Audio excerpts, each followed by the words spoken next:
I'm the co-founder of Antigua. Just letting you know that this session is going to be recorded. And we also invite you, to the extent that you're able, to turn on your cameras so that we can have an interactive discussion. We would love to see who you are. We'd love to hear from you. And so we want this to be not a linear one-way conversation. We want everybody to be as engaged as possible.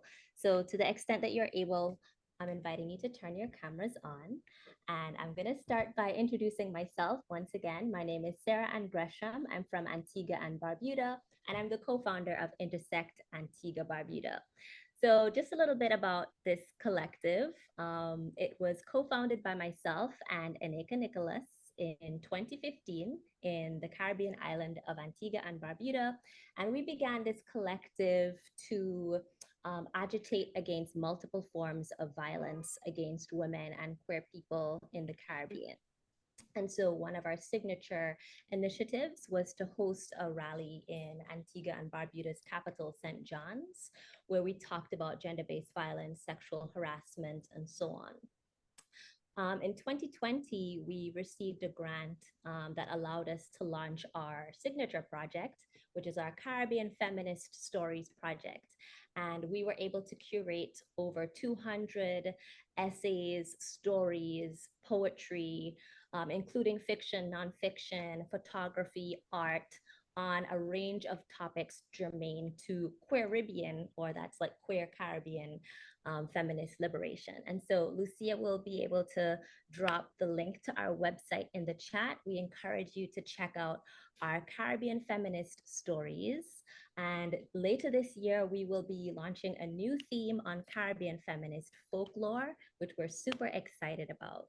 And so after the launch of this Caribbean Feminist Stories project, we sought to expand the range of our programs. Before, we used to have in-person teach-ins in Antigua, but a lot of us have moved away temporarily to study, like myself. I'm currently in the US pursuing my PhD in women's gender and sexuality studies.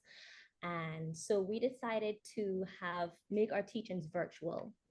And so we were able to secure another grant through the Equality Fund and the Black Feminist Fund to host a range of teach-ins, including this teach-in, the Transnational Politics of June Jordan, Bringing Back Black Anti-Imperialist Feminisms. And we are joined today by Bria Johnson. But before I defer to Bria, I also want to ask Intersect's resident artist, Lucia, to introduce themselves and to say a little bit about the work that they do at Intersect and the work that they've done for our teaching series.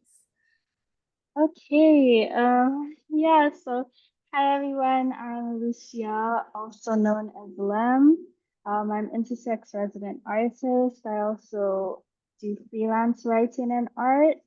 Um, yeah, I'm responsible for a lot of the graphics and stuff that you see Intersect post.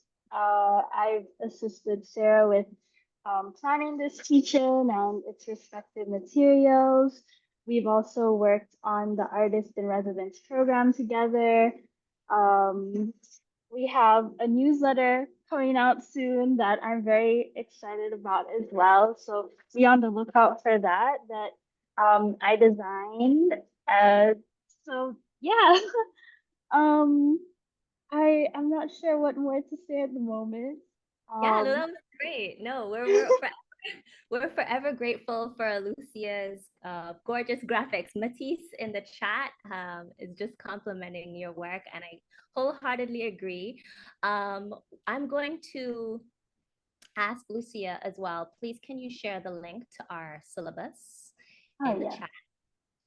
Once that is shared, I'm going to ask you all to just say where you're zooming in from.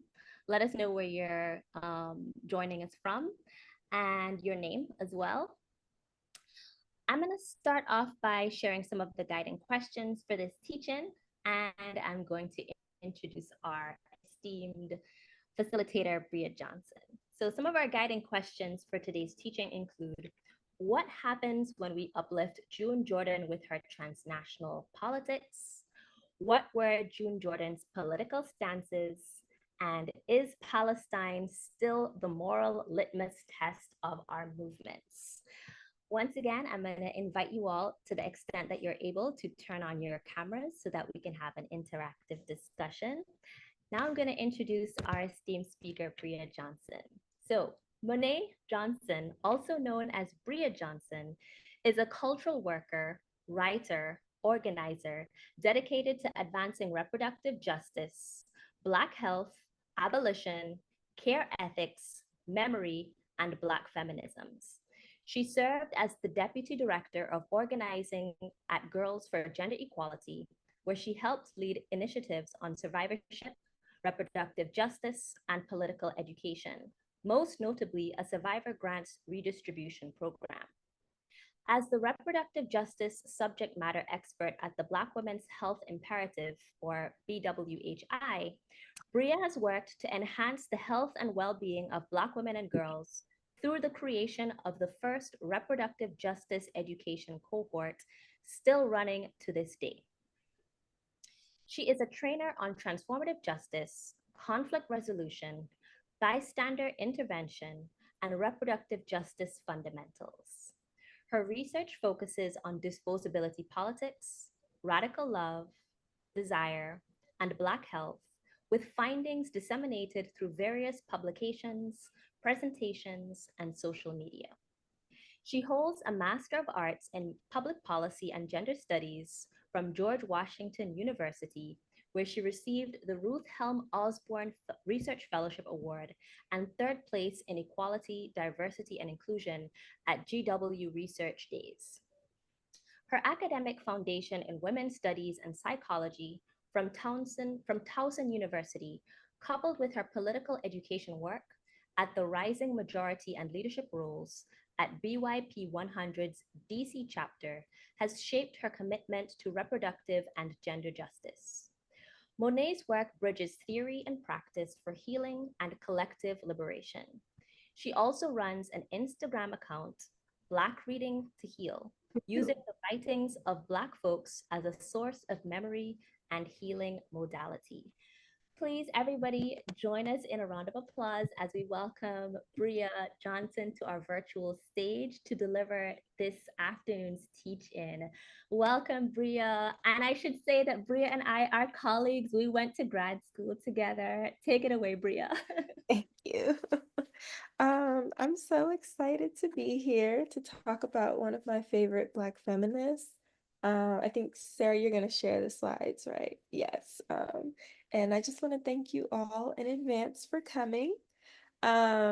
This teaching, I don't know, I'm oddly nervous, so I'm happy to be here with you all to talk about June. It has been, I guess the word I'm looking for is interesting to see her popularity kind of like thrust in the last 2 years, because I remember there being a time where like folks could name Audrey and Belle and so on with such ease, but her name really didn't come up. And I always found that to be really interesting. But when I dug deeper into her work and her politics, I was like, oh, that's why they not citing her. I understand.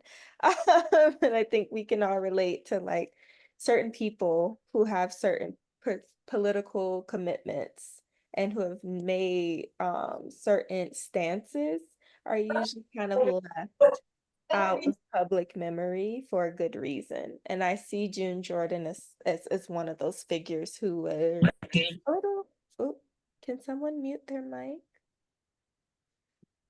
Thank you.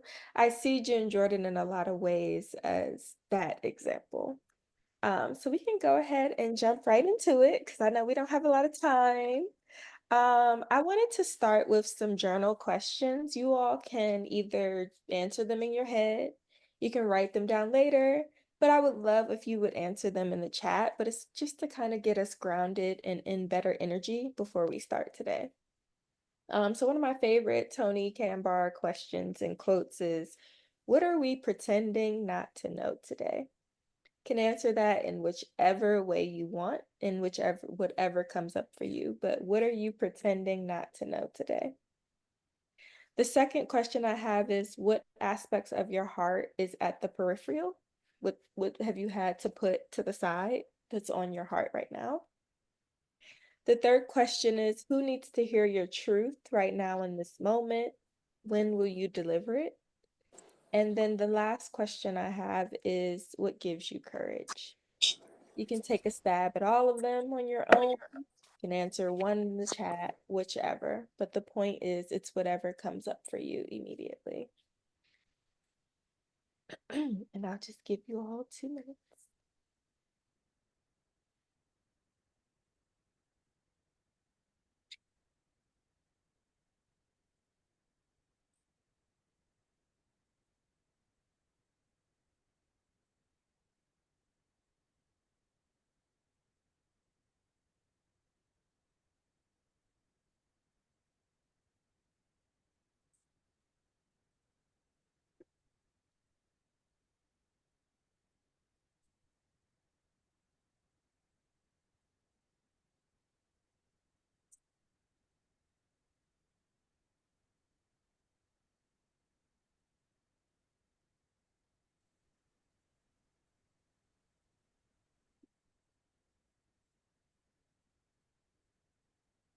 We have 1 more minute left, just in case anyone wants to share in the chat or keep their answers private. I am gonna take a go at the last question to talk about what gives me courage. And I think recently I've been relying very heavily on poetry, which is ironic because June Jordan, to give me a lot of courage. And I think that the last year, the student encampments gave me a lot of courage. So young people give me a lot of courage these days. You're welcome. Can we speak off of the chat? I just feel like it would be too long to type. Okay. Yeah. So Tony's question I've sat with before, and it's brought me into a practice that gives me courage. So my answer is that I remind myself of the things I'm afraid of, and then try and work through my own resistance. And so prayers and the doing of community each day like fortifies me and gives me courage. I'll just keep it there so we can. I love that. Thank you.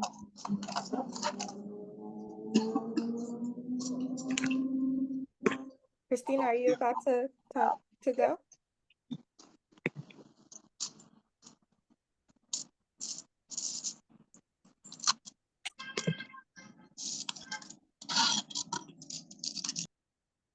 Oh, okay. We have some folks in the chat. So someone said, I think what gives me courage is the actions of everyone who has come before us, really drawing upon the examples of ancestors and slave uprisings in this moment. Yes, absolutely. Okay.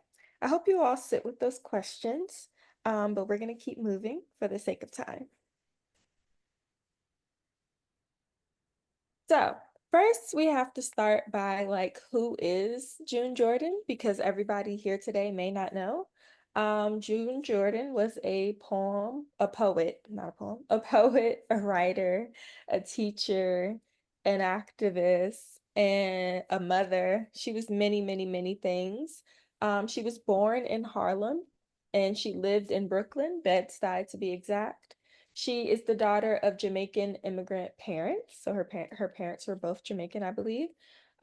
She called herself a warrior poet. She was also a playwright and an essayist. She taught at Berkeley. She was anti-war internationalist, right? She talked a lot about whatever war you can think of, whatever international crisis you can think of. She has spoken about it in her work, from Hawaii to Bolivia to Uganda to Nicaragua to Palestine. She talked about it. She really loved architecture, and she also considered herself to be a city planner. And she had a lot of politics around what it meant to do city planning. She loved music. She loved love. She was a mother to a boy named Christopher. She married a white man and divorced that white man. She had around an estimated 3 to 4 abortions in her lifetime. She considered Fannie Lou Hamer to be a mother to her, so that was her mentor. And she's the author of over 28 books, including children's literature, countless poems, and countless essays. So as you can see, she lived a very robust life, and she was a very full person. Go to the next slide. These are some works by her that I encourage people to read, some of her books and her essay collections. I'll send this out to Intersect afterwards, and folks can see this list again. Can go to the next one. Here are some of my personal favorites by her. So a poem Resolution 1003, that's one of my favorite poems by her. A poem about my rights, the entire Directed by Desire book. One of your readings for today, Many Rivers to Cross. That's one of my favorite essays by her. Black People in the Law, The Blood Shall Be Signed Onto You, Breast Cancer Still Here, February 1999. I Am Seeking an Attitude, the foreword in her book Civil Wars, the essay Where Is Love, her poem on moral leadership as a political dilemma, and her essay The Test of Atlanta. I really love all of these because in my opinion, they really provide like a full range of her politics a bit, from love to family to her personal desires, to what she thought was necessary for Black survival. And we can go to the next slide. So we're going to start off with this excerpt because, like I said, she was a poet. And I think to understand June Jordan's transnational politics, we have to understand that she used poetry as like a vessel, a mechanism. For her, she believed in basically like fighting a war with a war. And a part of the war in June Jordan's eyes was the use of language. She paid a lot of attention to language, whether it be propaganda in the media, directly, or it's the way we're describing ourselves in the feminist movement, or it's the law that she would study and read religiously. The point is that language was really important to her. So it makes so much sense that she was a poet. So she says that, and so poetry is not a shopping list, I don't even know this word, a casual disquisition on the colors of the sky, a Sephoric daydream, or bumper sticker sloganeering. Poetry is a political action undertaken for the sake of information, the faith, the lyrical invention that telling the truth makes possible. Poetry means taking control of the language of your life. Good poems can interdict a suicide, rescue a love affair, build a revolution in which speaking and listening to somebody becomes the first and last purpose to every social encounter. So what I want to highlight from this is that she believes that poems can intervene in suffering, they can rescue love, and that they can also build a revolution. So I think she's very, very clear about what art and art as activism means to her. Next slide, please. Oh, it just starts. Sorry, Sarah. So I want to play a clip from The Place of Rage that I think really sums up part of what she's able to do. And I'll talk about this more when I get into what her power is a little later.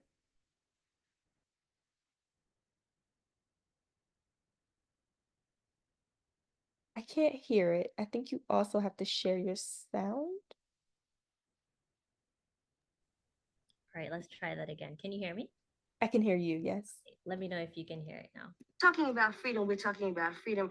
Every sphere of your life, and certainly the sphere of your heart, should not be something relegated to a peripheral issue. My heart is not peripheral to me.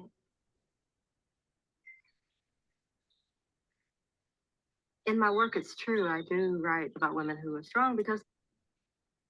And you can go to the next slide. I think there's one more video.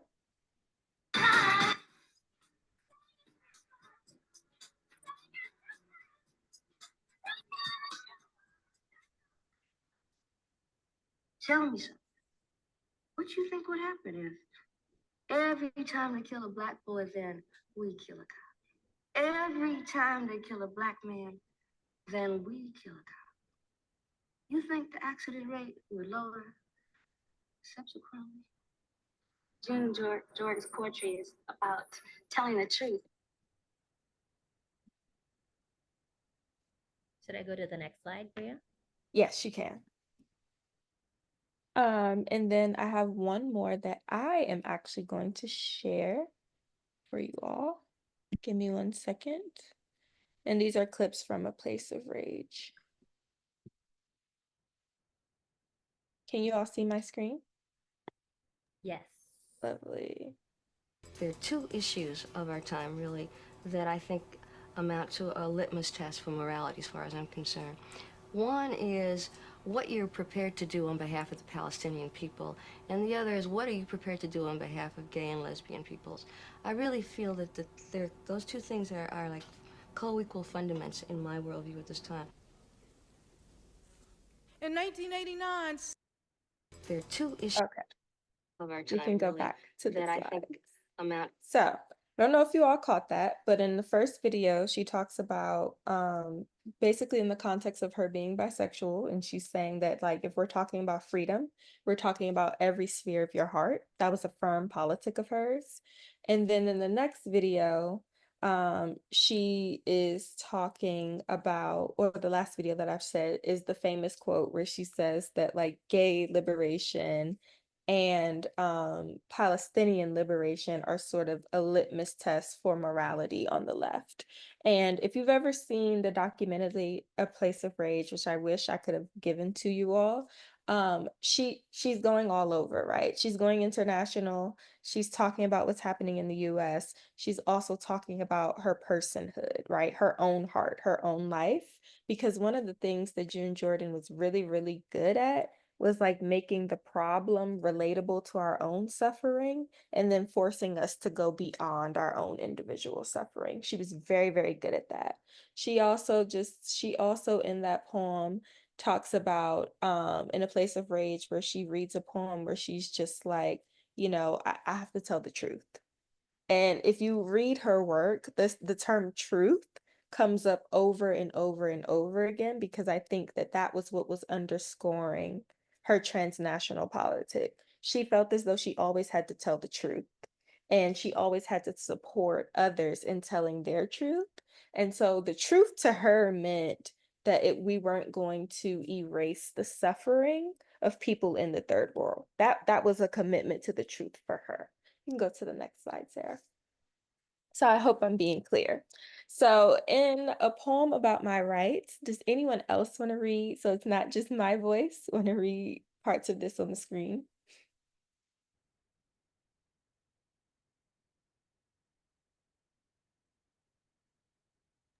Yeah, I can go ahead and read. All right. So read the full thing? Yes. Okay. A poem about my rights. I have been the meaning of rape.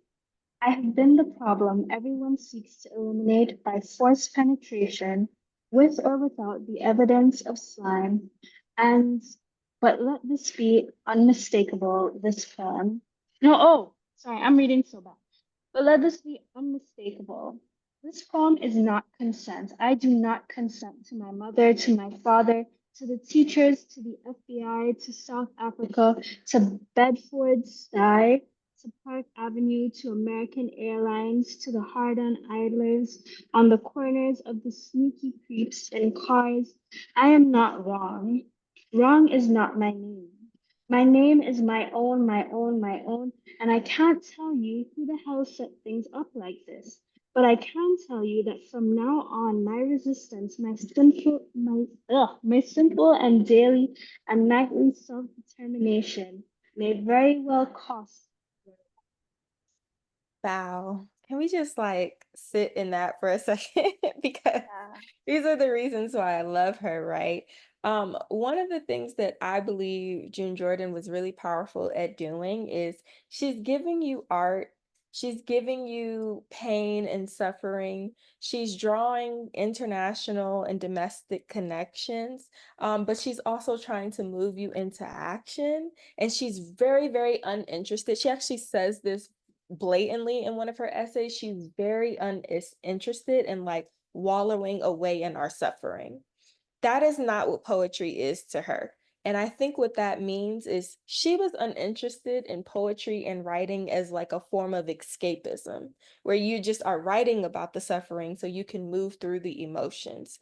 She was using this as a specific political tool. And I think that's what separates her from a lot of poets of her time. She's not just coming to the poetry reading so that you can feel good and we can cry a bit and then go home. She fundamentally believed in action.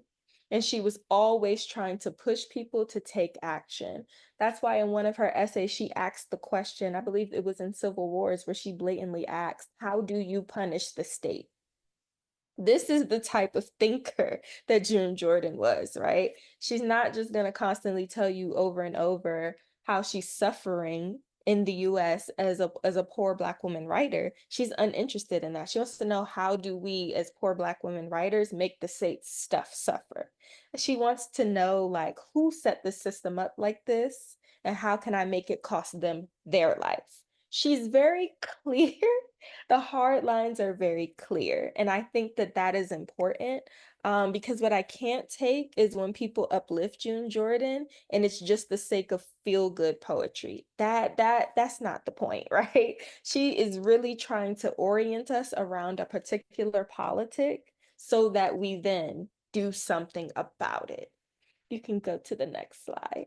And I'm trying to keep up with the chat. Let me see. How do we punish the state? Yes, she was very clear. And what I also love about her, because she's been through so much in her life, right? Like we read, hopefully, if you were able to, we read Many Rivers Crossing. And I always assign that reading because I like to understand June Jordan in the fullness of her life and her politic.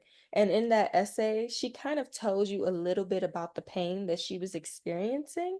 And what I love is when she talks about her mother's death by suicide, right? You can tell that she has a lot of resentment towards her mother. You can tell that she's going through the struggle as seeing her mother as a victim to her father, but also kind of seeing her mother as almost like a collaborator in her own suffering, right? You can tell that that bothers her. And I think that that personal story really, really shows you why she was the way that she was within her poetry. Because she made a commitment after her mother's death to not try to save as many women as possible, but she made a commitment to wanting to stand up, right? She was very, very clear. She talks about in her essays how her father was her first bully. So when she talks about and when she writes about oppression and suffering, she's really, really, really trying to get people away from a place of just nothing but endurance. She's not trying to help us endure. She's actually trying to get us to a place where we are willing to fight back strategically, right? Because she was a strategic thinker. So just to again ground you all in her as a full person so that you can understand why she took the extreme stances that she took is she was a survivor of sexual violence. In her writing, she tells us that she was sexually assaulted twice, once by a friend and once by someone else. She talks about how not only did she receive abortions, but June Jordan herself, someone who we regard as a prolific writer and thinker, also had to have an unsafe abortion, right? Also had to figure out how to terminate a pregnancy when she had no money and no health insurance, okay? She was loved and taught by Fannie Lou Hamer. Fannie was someone who was really driving not just the civil rights movement, but the welfare rights movement, who had also been forcibly sterilized. So June also, I would say, was taught with that type of lens. That's why she was so critical of Reagan's policies and like the way he was decimating the welfare and social program state. She was abused by her father. She was a single mother. She talks about how her husband literally just left. He was able to leave one day. He was able to evade child support, and she was left on her own to care for her son. She battled breast cancer for 10 years. I'm going to come back to that later. Her mother died by suicide. Her mother struggled with mental health her entire life. She grappled with identity all of the time. What does it mean to be Jamaican American? What does it mean to be American? What does it mean to be a single mother? What does it mean to be bisexual? Were constant questions for her. And she was a lover and protector of children. Children's liberation was one of her biggest politics. We can go to the next slide. I'm so sorry if I'm talking fast, y'all, but y'all know these teachings go by so fast. So that's a little bit about who she was and what was informing her.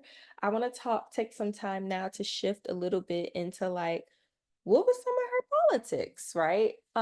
There's no way that we're gonna get to like everything, y'all, because honestly, like June Jordan could be like an entire class. It's really a semester's worth of work that we would have to go through.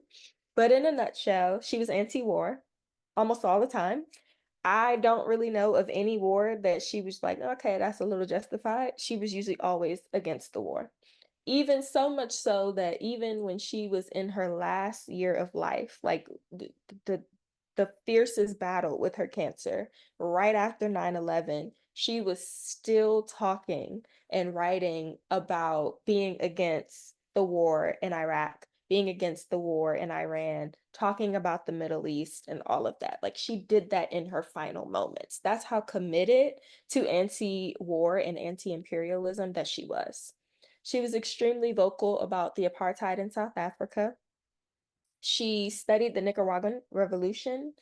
She talked about the killings in Cambodia. She also really stood for Palestine for, I would argue, over 25 years, right? Before it was even heard of, before it was even a little socially acceptable, right? She had that stance.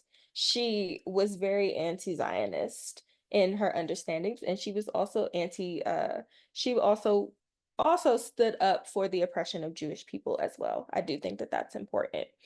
Um, she mentions that in Why I Went to Nicaragua, she talks about how all her life she's been studying revolution, looking for it, pushing at the possibilities, and waiting for a moment when there's no more room for rhetoric, for research, or for reason, when there's only my life or my death to act upon.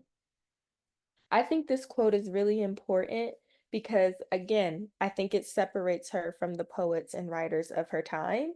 And I think it really, really shows you that she is not here using art as any form of escapism. I keep going back to that point because when I get into some of my critiques of modern day Black feminism, I think that we have shifted this into a feel-good tool and like a tool for escapism.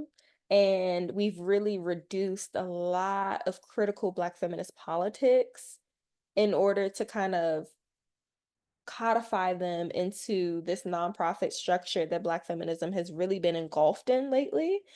We see less Black feminism on the streets and more in NGOs.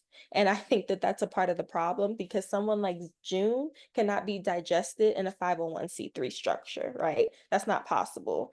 You might be able to cherry pick a few of her politics and a few of the things that she said and put it on a wall, but to really take in her work, there's no way you can do that and then also appeal to the state. June Jordan's work isn't gonna be viable if you have an advocacy strategy at your nonprofit. That ain't gonna work. You know, her work is not gonna be very viable if you have taken Zionist reproductive justice funding, right? That ain't gonna work. So I think there's a strong reason for her erasure. And a little bit of that is in the essay that you Moving Towards Home, it's talked about as well how her career was stifled many, many, many, many times because of the stances that she took. And so I think the bravest Black feminists among us are the ones who are willing to critique and put it all on the line to push back against American foreign policy. And I think that anybody whose work doesn't do that, to me, inherently puts them in the category of liberalism, because you're not even willing to shake the state up a bit. But that's just my personal soapbox. So let's get back into what June Jordan was saying. Anyways, so a part of what she was really, really good at was drawing collective drawing connections to collective suffering and American foreign policy. So when you're reading her work, she'll say she says things like, you know, Reagan is doing this, and this, or the first Bush administration has done this, and this. And this is all the ways we're suffering in Bed-Stuy, in Brooklyn, and so on and so on. And then she's like, okay, and then on the other hand, in South Africa, our tax dollars have done this, and this. She does that so seamlessly in the same sentence because for her, the connections are immediate, they're urgent, and she's very deeply concerned with the freedom of Black people globally. You can go to the next slide. So here I didn't assign this essay, but I really do think folks should read it. It's called Do You Do Well to Be Angry?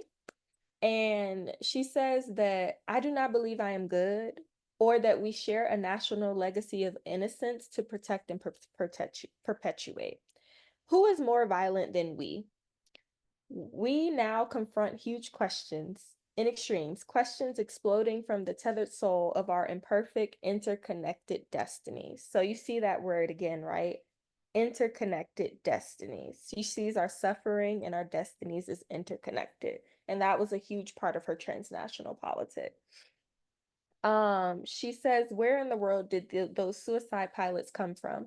Why are we cozying up to self-appointed military rulers of Pakistan?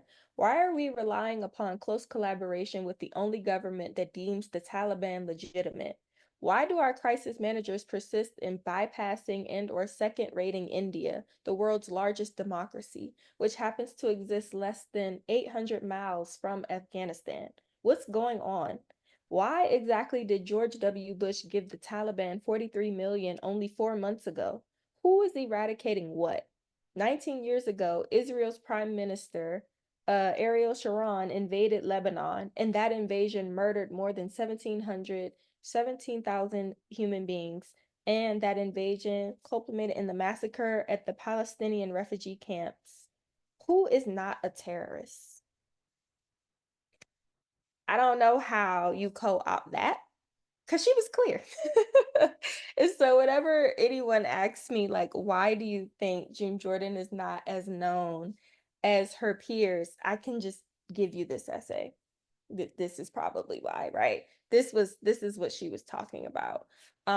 June Jordan lost, again, you read about it if you were able to get to some of the essays. June Jordan lost a lot behind these stances. She lost friendships, she lost jobs. She also was harassed by Zionists, right, in person. She received death threats. I would argue that most of the institutions, the teaching institutions that we think are so liberal, she probably got pushed out of because of these politics. Berkeley, like all of our favorite so-called liberal institutions in New York City, all of those, I think, were culpable in sort of trying to push her out, isolate her for the things that she was saying. I'm gonna try to read the chat a little bit. Yes.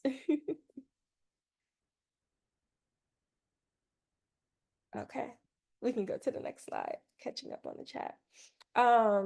And so from the June Jordan archive again, she is talking more internationally, where she says, and when the ridicule do not deter them, and we and our condemnation did not succeed, and when these children whom we wanted to belittle and to warp into our own image, when they turn to look at us with wide stares, and when they, our children, soberly cried out against the atrocity of our power, the racism and the sexism, and the imperialism of our extremely grown-up preoccupation, when our children cried out against the murder that we perpetuated throughout the world, when they shouted out, stop the war, when they screamed out loud because our lying became unbearable to them, when they screamed against our invasion of Cambodia, we killed them. At Kent State 8 years ago, we killed our own children. We finally went ahead and made the plain the substance of the hanging threat to all the lives of our children. If you do not do as we have done, if you do not continue what we do, we who have brought you here, we will take you out. We who feed and clothe you and teach you the words that you use, the name that is your name, we will destroy you even unto death. So again, what I've been saying about how she draws major connections is even present in this essay, where she's like the racism, the sexism, and the imperialism, right? I am unsure, like this is a project for someone one day. I am unsure when we as Black feminists all got together and we're just like, we're gonna drop the anti-imperialist part of this, like just kind of drop it, just cut it off. But we could talk about when and where and why that began, but throughout her work, that did not occur. Which again is something that separates her from her peers. Another thing that I really, really enjoy about June Jordan's work is sort of how she's also not using her identity as a queer Black woman to take no type of responsibility for what is occurring in the world. And what I mean by that is that she is able to write herself in and out of the problems that she is critiquing. So when I read June Jordan's work, I don't necessarily read someone that is being self-righteous, right? I don't see the political organizer that's just always trying to be right, that is never wrong, that is righteous, right? Like I don't see that. I think we all can think of those kind of figures in our head. I really do see somebody who is really, really, really trying to articulate the shift in movement of power. She is trying to tell you when you don't have power and when you do have power. She's trying to tell you when you have the power with and when you have the power over and when you're under the power, right? She's really trying to get people to understand how power moves. And if you read her work, she has a little spicy takes on like identity and how we conceptualize our suffering as Americans and all of those things. She had very strong stances on that some people may like or not like. So I want to read one more thing, the one on the left, where she says, um, okay, I closed this collection of poems on the eve of Reagan's probable re-election. In the past 4 years of his administration, I have changed. I know that there is no one anywhere suffering from injustice who is outside the moral measurement of my own life, whether in Detroit, Beirut, or I don't know how to say that other word, or Soweto. I must work as hard as I can to help preserve and create living room on this only earth of ours. These poems are a part of that work, and I offer them with gratitude to my comrades and friends who teach me to keep going through the bravery of their example. So I put these two excerpts together because I just have to keep repeating myself. She had an unwavering commitment to drawing connections because her politic was one of trying to destroy borders. I think that she was very anti-borders in a sense that she believes that I think you can sum up her politic in she believes that borders reduced our capacity to care and that was the state's way of telling us or writing for us what and whose suffering we were supposed to care about. That the state thinks this is within your borders, so this is what you're supposed to care about. And she always said no. She always said my borders are far more expansive, right? So much so that she would actually go put herself in community with the communities that she was talking about, right? She was not writing from a closed room. She's not writing from a boardroom. She's not writing from a nonprofit office. And she wasn't just writing from the academy. She went to where she felt like she needed to be. You can go to the next slide. So in her essay, South Africa, Bringing It All Home, Jordan is asking herself, what can she do at home? Who is fighting for South Africa at home? She always brings it back home. She talked about the continuous assaults on Black life via cutting social programs, drug laws, housing, in connection to apartheid. This is one of my favorite quotes by her. She says, squeezed by deadly priorities at home, I am ready to die for the survival of Black people everywhere. I'm gonna run that back. Squeezed by deadly priorities at home, I am ready to die for the survival of Black people everywhere. This is so different from a politic being articulated today that says, let's start at home. I only care about my reproductive rights, so I am voting for said Black woman to protect my rights here, right? This is not the legacy that we're supposed to be functioning and operating in, right? The legacy is that, yes, I am squeezed by the deadly priorities at home. I am dying at the continuous assault on Black life here. And therefore, I care about the assault on Black life everywhere, right? That is supposed to be the articulation. But when you drop the anti-imperialism and the Black feminism, you get what the girlies are articulating today, which is rubbish, just complete rubbish, right? I don't know how anybody in their right mind believes that a government that could send, what are we at, like 50 billion to Israel for weapons would somehow have a morality or a moral ethic to take care of you at home. I don't know how people are able to live in that type of contradiction, but Black feminists like June Jordan knew that, that's not possible. What they do abroad, they will do home. The same drones that they are perfecting in Palestine are the same ones that they're going to get ready to use in the Black American South, right? We used to understand these connections far quicker, but it's a little hard now.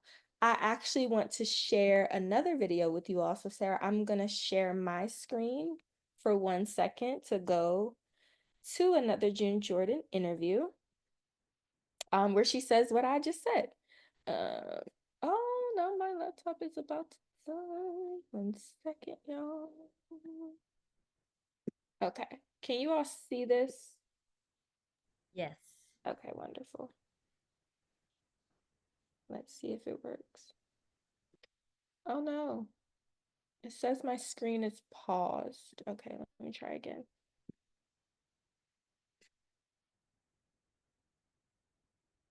One second, y'all. Tech is just always my enemy.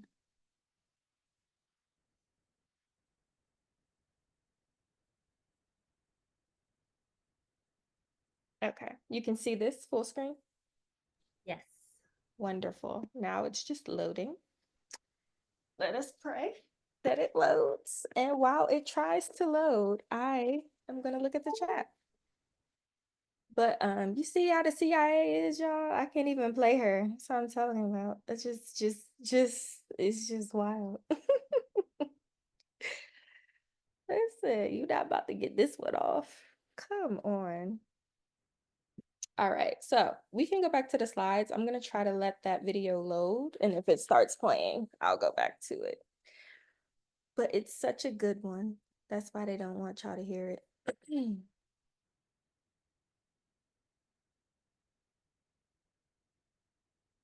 Jeez, it really will not play. Okay. Yeah, so I say that to say that, oh, you can go back to the last one. She really wanted like a war. And what another thing that I love about June Jordan is she was not naive to the stakes of war, right? When she goes to Nicaragua, she details the toll that just bearing witness to it was taking on her own body, right? She's talking about how the people are saying they arm every woman, every man, every child with a weapon because they understand that they have to constantly fight back against the US government funded, right, oppressors in their country. And so they talk about how they never sleep so that the enemy can never get to them. And June Jordan in that essay, she's going through like these people never sleep. That is what war has costed them. They understand that everywhere they go, whether they're in a store or just on the street or in their homes, they can be attacked by the military, the National Guard, anybody funded by our government, right, that is attempting to oppress them. And she really details that. So I think that another thing that separates her is it's not romanticized quest for war. It's more of a deliberate and deep study in saying that I have studied the stakes. I have seen what is at risk. I understand that they are assaulting Black life, and I know that there is no way around a fight. I think that that was her politic in a nutshell. There's no way around this, and we're going to die anyway. But some of us did not die, so we have a responsibility all over the world. That was really her politic.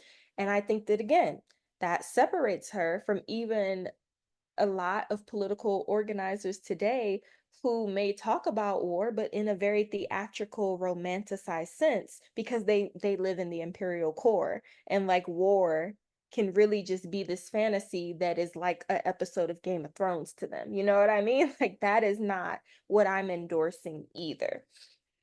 Ooh, the chat be jumping. Yes, very much so. You can go to the next slide.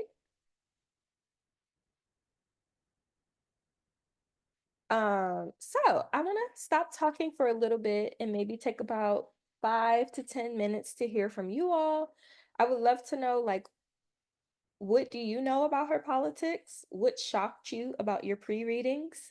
And like in your own words, what was June's general transnational politic? How would you sum it up yourself?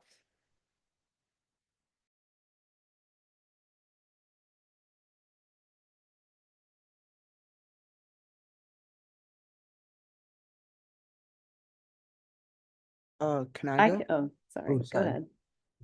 Um, what shocked me about the pre-readings was like how blatant and like vocal she was with her politic. I think my introduction to June had they did was what a lot of people try to do with black leaders, black thought leaders, is trying to defang them in a way that like it makes their message very palatable for everybody, or kind of like, oh, they hated this injustice, but they were like really, really sweet and kind and cool about it. Like they didn't want to like throw hands. So it was how like clear she was, and like, actually no, I fucking hate all this shit. Sorry for cussing. But like I'm not with it. And that was it. That was it. And then the second question got removed from the screen. So it's in my own words. Yeah, her politics was just like, it feels very contradictory to what everybody's saying or going on about today, is that I only care for myself and how my needs can be met at the end of the day, forget everybody else, and how whatever it is we're dealing with may or may not affect them as long as I'm taken care of at the end of the day. June, Miss Jordan's work, her legacy feels very contradictory to that. And I feel like it's something that we should turn to now, especially with how like conversations are going. Thanks. Thank you. I think I have time for 2 more people. There's a response. I was gonna jump in and say that I think most of what I knew about June Jordan's work before that was separate from other Black writers and people of her time was just that she had always held Palestine as the litmus test of what we're willing to do on our act, like the action that we take. But reading her actual work and getting into it, I was pleasantly surprised by how she states like certain things like the purpose of polite behavior is never virtuous, and kind of just how she does call for violence in response to violent actions and how it's almost necessary, and anything less than that is ceding to the status quo. And I really appreciated reading that. And I think it matters like with interpersonal violence and obviously with imperialism and violence at a much greater scale. So I found her work very life-giving, even though I can, like you said, see why exactly it's not popular. Thank you. Anybody else? Go ahead. I was gonna say I like noted down this particular part from the slides, like where June Jordan writes, I know that there is um, no one anywhere suffering from injustice who is outside the moral measurement of your life. And I think, I'm a women and gender studies major. I just graduated, and once it became clear to me, right, that um, we had left behind people or left people out of our considerations, where it's like I thought that was the entire point of feminism and intersectionality and transnationalism. And I was in classes where we were talking about all of this, but um, it seemed like, it was okay, for the sake of maintaining the so-called peace within our classrooms or institutions, to compromise on existence of people, on their lives. And people who were, teaching me things like your silence will not protect you had like locked their mouths. And I was in a Zoom actually with Brea, I think Black Women Radicals organized, where for the first time I heard that I will not condemn, resistance. And it took that long for me to hear those words. I think that's how I conceptualized June Jordan's politics. Like, you're not going to compromise on, um, people and their struggle. Not to just drew a connection between me and June. I could cry. Okay, put the slides back up. It could get teary-eyed in here. Thank you. Yes, I think you are all 100% right. I think everything you all said is her in a nutshell. Unwilling, well, trying to teach us an unwillingness to compromise. I think there's a quote, I can't remember what essay it's in. I'm sorry, y'all. She has over 28 books. So it's just like every day I'm like, wait, which essay am I referring to now? But she says that basically our responsibility at home is basically the world is looking to us as Black Americans to do something about massive soup, right? She's like, you see this big old White House that's been built. She's not interested in us integrating in it. I don't think that a June Jordan transnational politic would ever be concerned with electing Kamala Harris. I don't think so, because she wants us to do something about the massive soup, right? Like she's using that metaphor to say, like, we need to get back to when we was poisoning our enemies. That is what she's saying, right? She's asking questions like, how do we punish the state? What are we doing about massive soup? She explicitly says in an essay that we're not powerless. There is so much that we can be doing, because at the barest minimum, she wrote that we could just stop cooperating with our enemy. That is how fed up she was. And I think that although sometimes she was very direct and she would take shots at very direct people, I also think she was writing at a time where she was really condemning and kind of calling out a direction that Black feminism was going in, right? I think we also need to look at June Jordan's work in some ways as like a critique of the movement at that time. I think that she, similarly to Octavia Butler, was able to really predict in her own way, if you keep going down this type of path, this is the reality that will happen for us, right? I think that she was visioning as well through poetry, because poetry has a very futuristic ability to it, even if you're writing in the now. And so I think that she was cautioning us, even towards the end of her life, on what happens when you drop the internationalism, when you cooperate with the enemy, when you're only interested in siloed suffering, right? She spoke out. I want to say in a lot of ways, June was very against identity reductionism. I'm actually trying to find the quote where she said something to the effect of like, if my suffering is the same, if my oppression here as a poor Black writer is the same as someone under South African apartheid, then we need a new term for oppression. That, like, she was not interested in ranking them. She also wasn't interested in sort of like I would call it kind of sugarcoating anything to make people want to only focus on domestic policy. And I think we're seeing a lot of that today, right? June Jordan wouldn't listen to us say, well, I want access to abortion, so that is why I'm voting for whatever Democrat is on the ballot. I'm voting blue no matter who. That wouldn't be sufficient for June Jordan, right? Because she's going to ask you, she would probably look you in your eyes and ask you if you think that your right to abortion is more important than the fact that a Palestinian just lost 50 members of their family in one day. I genuinely believe that with the politics she articulates, she'd ask you that question if she were alive today. So in drawing her connection, she wasn't shying away from difference and the, I would argue, degrees of privilege that exists for certain types of people, right? She's thinking about class, she's thinking about gender, she's thinking about race, she's thinking about passport power, she's thinking about all those interlocking oppressions at once. Even if she never uses that term, she's still thinking about it. And I think that that's really important. If I can find the specific essay where she talks about ranking oppression, I will draw us in that attention, in that direction directly. But yeah, she also says explicitly that there is no middle ground on the landscape of extermination, right? So she was very clear. There's no moral ground when people are being slaughtered. There's no middle, there's no nuance. She was very much just like, no. And I think that there's something to be said about the clarity of her moral posture, the clarity of her politics to try to drive us forward.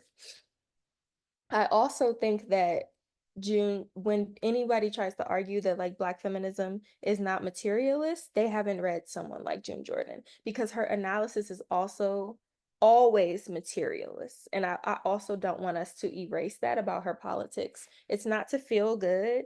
It's not just to be poetic. She is deeply concerned with our material reality and improving it globally. You can go to the next slide. And so one of the things that she says that she wants in terms of the future is, oh, thank you so much for coming. I appreciate you. So she says, I am an American and I want to join a multinational and multi-religious and a multiracial secular coalition to stop all the violence. It is not bin Laden's jihad, but the greater jihad that we should embrace. The interior struggle against egotism and supremacist notions of every kind. Ours is a struggle to fathom and to assume responsibility for justice and for the rapid demise of double standards of all degrees, all forms. I am an American. Yeah. Like, I just can't stop thinking about like the year that she was writing this at. This politic it is a reason why that there are people who are like, I never knew she said this, because imagine if this was our introduction, right? If this were, these were the hard lines, if this were the goal that we were actually still trying to achieve. I don't want to say to completely erase this. We know real resistance is everywhere around the world, right? It's beyond mainstream people. But this articulation for me, I could just, if you ask me what is her transnational politic, I could just show you this. And like, here you go. Where is it at, right? Another beautiful thing about June Jordan is that she also, again, does not romanticize revolution or coalition building. She understands that we may not agree on everything. She understands that they will be difficult. She understands that we will have to push each other. She had a famous quote where she was like, you have to understand that some people come together in order to gain freedom, but once we are free, we will run different ways. She understands that, right? June Jordan was a strategist, and this was a strategy to her. It's not like rainbow coalition building where we're all as one and we the people. No, no, no, no, no. She is for Black life, and she's constantly presenting us with strategies to advance a war. In a poem about my rights, she looks into the camera and she says, what do you think would happen if every time they killed a Black person, we killed the cop? Do you think the murders would go down? She's very clear, right? This is strategy. It's not just poetics, is what I'm trying to tease out for people. I believe in the power of poetry, but I also know that outside of our world, there are a lot of people who are very reductionist when it comes to art. And it's seen as almost kind of like feeble. And it's just like, oh, okay, it's a poem. And no, this was more than just a poem. She was more than just a poet. As profound as being a poet is, she was a strategist. And if you go through her work and you trace all the things that she presented, she's trying to tell us what to do because she studied revolution and she dreamed about revolution. And if somebody is telling us, hey, I study revolution and resistance, I think we should listen a bit when they're trying to tease out the things that we should do. Do I always think that June Jordan had a perfect analysis on a problem outside of her life? No, no one does all the time. I'm sure we can comb through and say, actually, the feminists that are actually from that country she's talking about had a different perspective. We can find that 100%. The point is that she's telling you that we need to move into action. We need to take responsibility. We need to be in these sort of like fractions or coalitions, and we need to understand who our enemy is and do something about it. I think that's more of the point for that you should take away from a June Jordan, not specifically what her individual stances were every single time, because in my opinion, they were a little more broad, right? Yes, yes, the chat. I will have to go back and post through the excerpts, everyone. I have a citations list, so you'll get it after. What I'm hoping to do is make these slides available. So I'll come back to that. You can go to the next slide, Sarah. Yes. How much time do I have left? Right. I just sent you a message, a private message for a time check. Okay. Okay. Jesus, we're almost there. Okay, skip this. Okay. Oh my God. Okay. Go Go back. yeah. So what do I believe makes June so powerful? I'm gonna try to sum it up.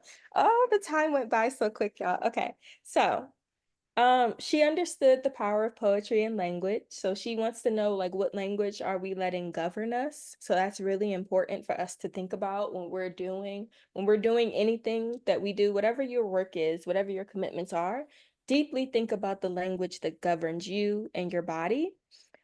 She writes herself into the problem. She models responsibility when others did not. That's really, really important for us.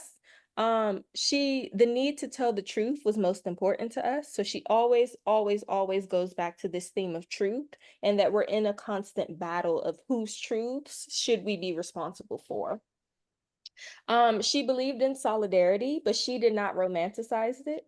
She lived it. Solidarity was something that she did, right? It wasn't just like something in her head. It wasn't just something pretty. She lived it. She did it. She made commitments. She lived them out, and she was consistent. And she took hard lines, right? You can see the poem, a poem on moral leadership as political dilemma.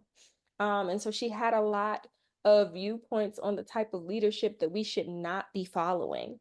Those are very critical points that folks should go back to learn more about her. Next one. And how does she do this? She makes it relevant to you in your life. She's very personal. She doesn't neglect pain or the heart space. And she says that it's time that we stop polishing pain. No more polished pain is what she says. And you can see that in the way that she gives us her personal story and the way that she contends with pain every single day. She stays concerned with the fullness of our lives, right? Every part of you matters. Every version of your oppression matters. She draws connections. I said that. She puts herself in the living room, which means she goes to where she needs to be, like I said earlier. She is against moral posturing and wants action. She doesn't rank suffering, but won't allow us to underscore the world outside of the West, and she refuses to lie. Can go to the next slide. So one point that was made and moving towards home, it says that Jordan was a deeply sophisticated internationalist thinker with a materialist understanding of solidarity. Like a searchlight, her poetry and essays swing from South Africa to Nicaragua to Cuba to Hawaii to Iraq, often in support of their movements for liberation and self-determination.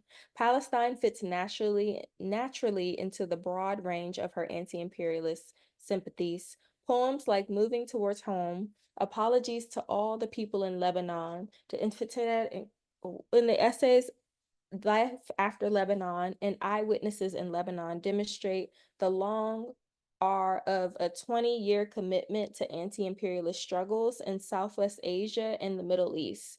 These works are masterpieces of her ability to convert shame into political action, to move through the shame of complexity as an American taxpayer towards the responsibility of being among. What I really like about this passage and what I think is beautifully summed up about June Jordan is like she's again very uninterested in like people wallowing away. If you've ever had a conversation with someone where you're trying to push them to think beyond themselves and you're telling them of everything that they are a bit complicit in and they get like emotional and defensive. I think June Jordan was trying to push people beyond that, right? She's not necessarily calling you a murderer because you have an iPhone and we know what it takes in order for us to have these devices, but yet she's asking you to assume responsibility as the American taxpayer. And in order to do that, you have to go into action, right? And I think that action is far beyond voting, because to assume this type of responsibility that she's talking about, you'll never be able to reduce it to electoral politics. You can go to the next slide. Just giving you one more time check. We have about 1 more minute, and then want to open up to discussion. Okay. Okay. We can skip this. We can skip that. What's after this? Sorry, click one more time. Okay, no, you can go back. We don't have time to play that, and we already assigned it, so I think we can go into discussion now.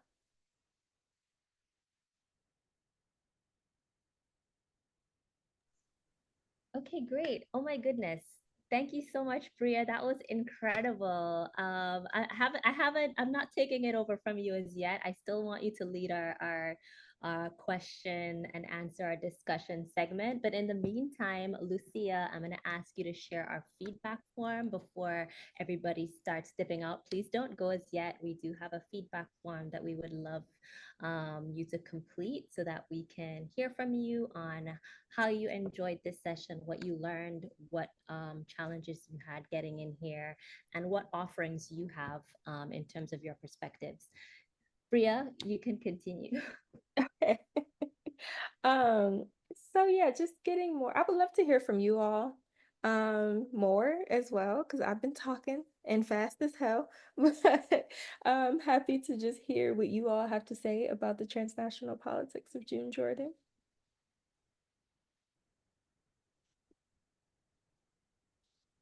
I did have one question, if I can start us off. So we had a teach-in before with Dr. Brittany Cooper on intersectionality in transnational context. And the grounding text for that session was Report from the Bahamas. And one of the contentions that we as Caribbean feminist participants had in the session was June Jordan's positioning of herself, not necessarily as a Caribbean feminist, as it were, but as someone with, first world, and I put first world in air quotes, privilege and the kind of perspectives that she had coming into the Caribbean region, kind of similar to the perspectives that she expressed going to Nicaragua of these poor people in shacks and so on and so forth. And so there was some affective discomfort there. And so I guess I wanted to know what you thought about, and that's not something that she is unaware of. I definitely believe that she is aware of like the power position that she has relative to the people that she's talking about outside of the United States. And so I guess my question was, what do you and perhaps what do other people think and feel about the way that she talks about herself as a Black feminist from the United States vis-a-vis Caribbean feminisms, vis-a-vis Nicaraguan feminisms? Yeah, I've always found that interesting. Even you would also think she would say more about Jamaica in her work, which I think a lot of people wonder about as well.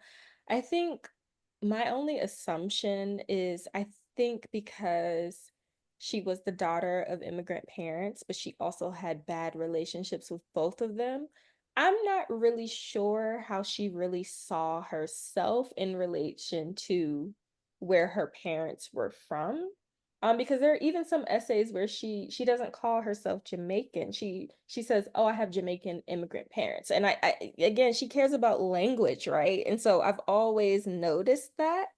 And there are very few moments where people even remember to put her in the category of Caribbean women writers, which is also interesting. And I think that she was really engulfed in that side of the movement that was very American. And I think she was more concerned with taking accountability for her passport than she really was in writing with sort of the inheritance and legacy of like her culture, if that makes sense.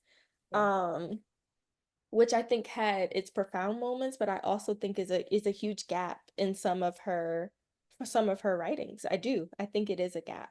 And that's why I noted, I was like, I'm not endorsing every single political stance she made transnationally either. I'm more so noting her commitment, consistency, and bravery to do so.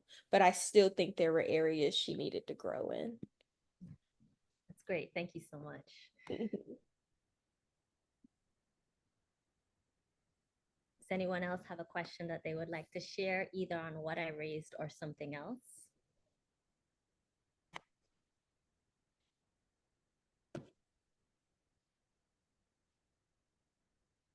Soraya said in the chat, "I love how she pushes us out of, or more deeply invested in not being stuck in being tourists of our lived experiences." Mhm.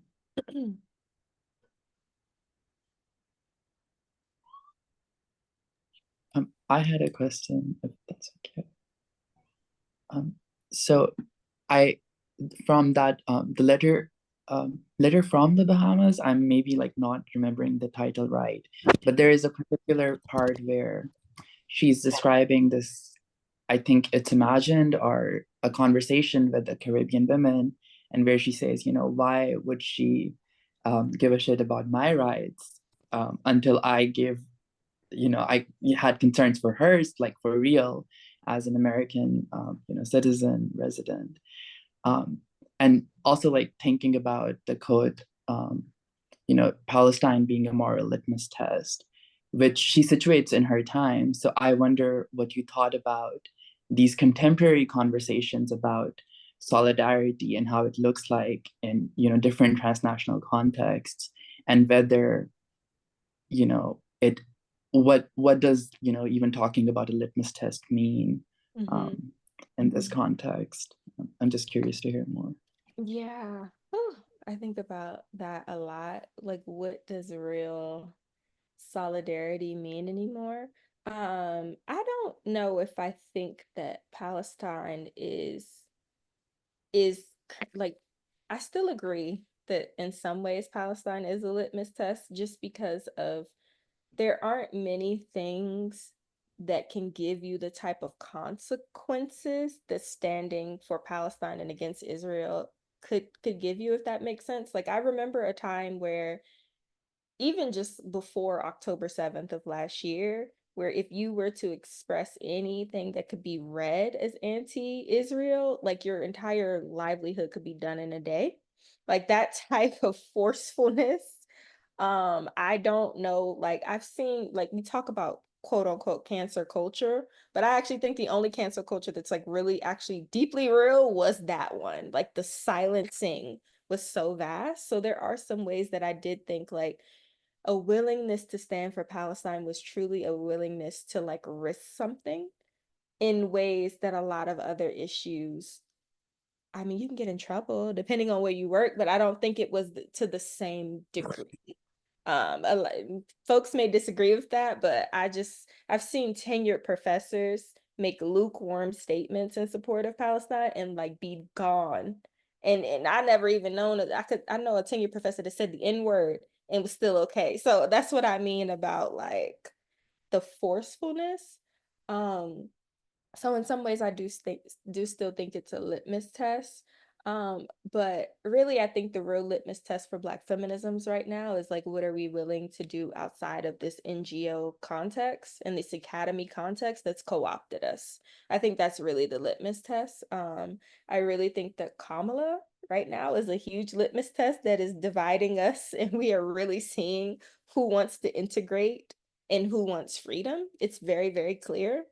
And I think that we are being called to clarify the stances of Black feminisms like we've never been before, because if we do not, the level of co-opting that is getting ready to happen is really going to take over, and I think destroy a lot of what we've built. And that's why for me, I'm very concerned with even because Kamala, similar to Obama, is very brilliant. They study, they know people in the resistance, they know our language, right? And that to me makes them bigger enemies than we've ever seen before. Like Kamala has a socialist daddy. I know she be reading. She got a Marxist daddy. So like the way that I think she's going to be able to support co-opting Black feminism in a way for the state is like one of the most dangerous things in the world. And I'm not ready. And so I think the litmus test for us and the real solidarity is going to be like, are we willing to descend from some of our most beloved Black women and Black feminists? Like, are we really ready to live out what it means to say, like, we are not for identity reductionism, even in the moments where it's going to feel a bit hard? It's easy for us to say, fuck Kamala, because that's the state. But, like, when it gets into the Black women of our everyday lives, that, yeah, someone said it in the chat. I wasn't going to say that name, but yeah, so I think that that's the real litmus test. You were saying something else about her that was, I think, like, and when she was talking in the passage on Barbados, and she was like, really like, why would they care about my oppression until I care about theirs? I think that is another essay example where it becomes very clear she doesn't really think of herself as Caribbean, which again it's a concerning thing, um, because then I have to ask myself and I have to ask us, should we be trying to write her into something that she didn't even write herself into? And what does that mean, right? Um, you can make semi arguments for Archie Lord, but then context as well. So I don't know what to say about that, but it is a gap. It is a gap. I hope I answered your question though. I feel like I just went on a tangent. Okay, cool. Anybody else? Go ahead. Thank you for your time. I really enjoyed the way that you constructed the teaching, and I wanted to come back to some of the opening questions you asked us with like courage and the principle of telling the truth, as you know, these things seem to shapeshift with the language or how it's operating. And I'm curious, what do you think are one, like guiding questions to keep in mind to keep grounding us and recalibrate? But also, how do we arm ourselves from the kind of psychic, material, and structural retaliation that comes from a daily choosing to be a vessel for truth? Sorry, I live in the city. That's such a wonderful question. Okay. How do we arm ourselves? And then you said, what was your first question? Can you put them in the chat for me? Yes. Thank you. So in terms of like arming ourselves, and I think about this a lot, and it's one of the reasons why I started my blog page on Instagram, because like what I've seen a lot of organizers really completely burn out. And like we know that doing this work has a huge impact on our mental and emotional well-being, right? When I worked at Human Rights Watch very briefly, a lot of people detailed with like studying genocide and human rights violations and like the toll it took on them over the years, and like how much mental health support they needed just from researching it, right? Just from deciding to pay attention. I think that one, we arm ourselves by not acting as if that has to be the totality of our lives and like still living fully. And that's one thing I loved about June Jordan's work is one minute she's writing and she's telling you she wants this like multinational coalition and all of that. She's against genocide. And like the next minute, she's writing about like her lovers and she's writing about how much she loves sex. And she, you know, she's in community, like she's still living. And again, there are degrees to privilege that make those things possible for certain people, but I think like a commitment to still living is also important. She also um, allowed herself to be inspired by resistance, and she also allowed herself to study resistance. So it's not just suffering and an articulation of the problem that we need to get stuck in. I don't want you to just tell me how many people in Palestine are dead. I want you to tell me the wins of the resistance movement. I want you to pay attention to their tactics, right? I want you to be able to know what they are seeing as entry points, like that type of thing. And that's why she says, like, we are not wallowing away in our suffering. So I do think that that part is one way to arm ourselves. I think having a good support system in this work is really important. People who are going to help you stay grounded in reality is really, really important. Also, June Jordan worked with children. She started children's programs. She read to children. She helped children write poems. And so I do believe that those types of actions for her is how she stayed sane to a degree, right? I think her commitments are also a part of how she stayed sane. But I also don't want to lie and say like there's not going to be any impact either. But I do think that those are some tools. And take breaks, you know. I don't think that taking responsibility for our degrees of privileges means that we just like forego all of them, right? Like I don't know. I'm not into like cosplaying a reality you don't live. You are not under the rubble, so don't pretend like you are. I don't. Maybe that's just me, but I don't like organizers that overstate their individual oppression experience. I think that's really something that I want people to work on a bit. You have a life right now, and so I do want folks to find ways to live it. I hope that's not like a controversial take, but and then to answer your other, yeah, sharing of the truth and guided principles. So one thing that helps me tell the truth is a constant practice of journaling really helps me so I can get clear about what's on my mind. And my therapist always talks to me about it's what happened and then there's what's just coming up for you. So I like to write in those two things, what's coming up for me and like what is the reality and what actually happened.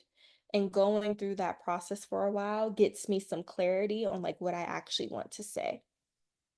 Um, Another thing that I think helps me tell the truth, and one thing that I learned from June Jordan is like, you really, really, really need to trace the language that you're using and ask questions around why you use the words you use and like the explanations that you use. So she wanted clarity.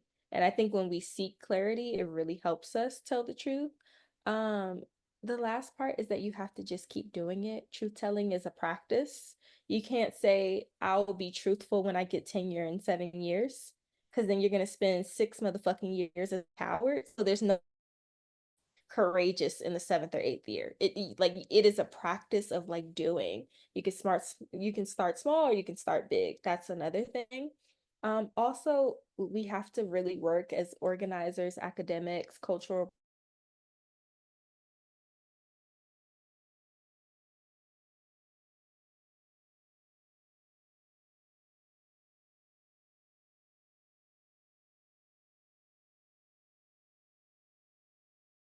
it's my politic and with our closing comment. Okay, not sure what's happening with the recording there. Sorry about that. Paulette, you could go ahead. Oh, you're muted. Can you unmute? Sorry. Sorry. Really quick. Thanks very much for this once again. Um, I'm ashamed to say I really didn't know about June Jordan, except for like just here and there. And I think this is a real eye opener. Sadly to say, I think right now I don't want to mirror her to Amanda Seals and what she's going through by being vocal, but it kind of reminded me of that just in present time. And exactly what you're saying about vocalizing and being in your truth, and you're going to face battles with that. I think in essence, what I don't even know if I have a question, but just I just wanted to acknowledge the clear work you've done and the clear articulation and opening. I think the only thing because I'm now in the States, I am actually from Barbados, but I know what a lot of people are grappling with, as you say, is Kamala, and white women love to talk about abortion rights. They didn't really care about feminism until abortion rights was on the table. And you still have the issues of what is plaguing other minorities, but the Palestinian people are right. Like your money is being funded, it's like funding a whole genocide without anything. And if you protest, you're being arrested or you're being ostracized. You're facing real consequences rather than your money being pushed into your school system, your healthcare, anything of that. So I think my lining a question more so is how, when you want to talk to Americans who will be voting, and you're saying like, we want you to make the right choices. I can't tell you what those right choices are, but also be empathetic for those who don't have the easiest of choices. I don't know if there's a way you think to approach that. Because I once told a mother that I wasn't having children because the world is literally a dumpster fire and I see no way to put it out. But I'm also a bit of a pessimist. So I just wanted to know if you had any thoughts. Yeah. Thanks. So your question is, what would I say to like voters or? I think like anybody you come across, like you have those conversations with, because I know like on TikTok we're having these conversations and they're real conversations to be had. And it's really easy to be like, we can't focus on your issues over there when we've got these issues here. Mm-hmm. But our money is funding your issue. Yeah, what I try to do when it's someone who's genuinely curious and like, is trying, I've really just tried to take June's approach, and I really wish that video would have played for you all, because in the video I was going to play, she does an interview and she talks about like one of the most important things that she wants for Americans is we need to be able to draw these connections quickly and like abrasively. And she talks about like you need to be able to go from Mississippi to Nicaragua to South Africa quickly because your government can. And we need to keep on showing this parallel to people, because it's like if you are unwilling to think like your enemy, you're not going to win. So every day the Biden and Harris administration wakes up and they have to think about what they're going to do with the Black American South. And then they have to think about what they're going to do with Israel simultaneously, right? They know that there is no separation. So why do we think that there is a separation? And I think really honing in on that and making those connections for people is really, really important. There are some people who argue that we need to do much better with the invest divest strategy when we talked about abolition. So abolition was supposed to be police, prisons, and military. People kept dropping the military part because I told you anti-imperialism is hard for folks. But how do you expect to have universal health care, universal daycare, free college tuition, housing, paved roads, if literally all the budget lines for that go to war? Like these are the constant questions that we have to keep asking people, because one thing that I think they're being asked to think beyond themselves, right? They think that we are asking them to care about something completely irrelevant. Black feminists are really good at writing us into the problem and showing you that like this actually is your problem. This actually is connected to you. This actually does impact you like this. And we have to keep on drawing that connection. We're going to win some and we're going to lose some, right? There are some people who we are going to be able to move to our side. there are some people who just need to be defeated. And I see that as like a war strategy, like less moving them and more like, how do we overpower these people type of strategy. But when it's somebody well-meaning, I think the really getting them to see the connection is important, because a lot of people really don't know. A lot of people aren't going to the Apple store and thinking that the computer that they buy themselves for their first day of college was mined by a child in the Congo. You know what I mean? Like that's not how they're thinking. But if we're able to keep teaching that, then I think we have a better strategy. But I think right now Americans are largely only concerned for themselves, and their own advancement. There's some people who argue we integrated a little too much and a little too well, and it's stifling us. But we're gonna really see, I think, if Kamala wins, we're gonna be needing to draw connections more than ever. Because I think there are gonna be a lot of people that think another black head of state that's just it. They don't gotta care no more. We in good hands. So I think that now more than ever, we need to perfect the points of connection and the solidarity that we're really willing to do. I hope that answered your question. I'm sorry. A simple answer. This is so wonderful. Everybody, I'm inviting you to give us a virtual round of applause for Bria Johnson for such an incredible, generative, rich, engaging teaching. I want to just end with a quote from one of the readings. It is, "And in every instance, it has never been who is the leader, but rather who are the people. It has never been what is the organization, but what is the crisis." And this is very resonant for me and for us in specific as a collective from the Caribbean organizing against these multiple forms of violence. Also thinking about navigating the material precarity of doing this kind of work as people from small island developing states, or the third world as they like to call us, and not being able to reproduce ourselves and to survive, and what does it mean to get funding to do that work. And so there are these moments when movements become formalized and official and NGO-fied and non-profitized, and there's always the risk of depoliticization and demobilization, of slowing down and no longer showing up in the ways that are responsive to the polycrises of our contemporary political moment. That's from Israel's genocide in Gaza to genocide, suffering, and imperial violence in Congo, Sudan, and Haiti. And so these are really, really rich offerings that are not only going to be helping you as participants, but helping us as Intersect Antigua. Like, what does it mean to show up to do this work in light of all of these lines of inquiry that we raised here today?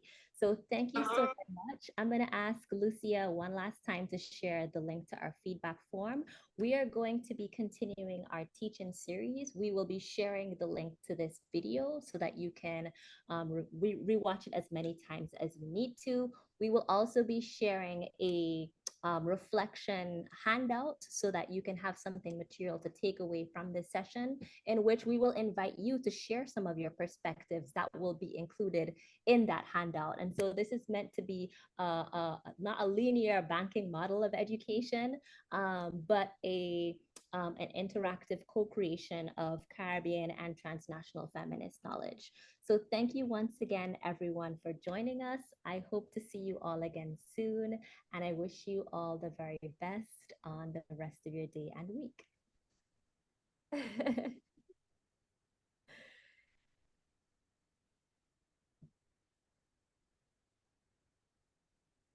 Thank you. I see your point. I see your question about staying in touch. Yes, we will be starting a Discord channel, and so we'll be able to share all of this, all of the contact information, so that we can stay in touch and keep the conversation going. Thank you so much for asking that, Brianna. Of course, thank you.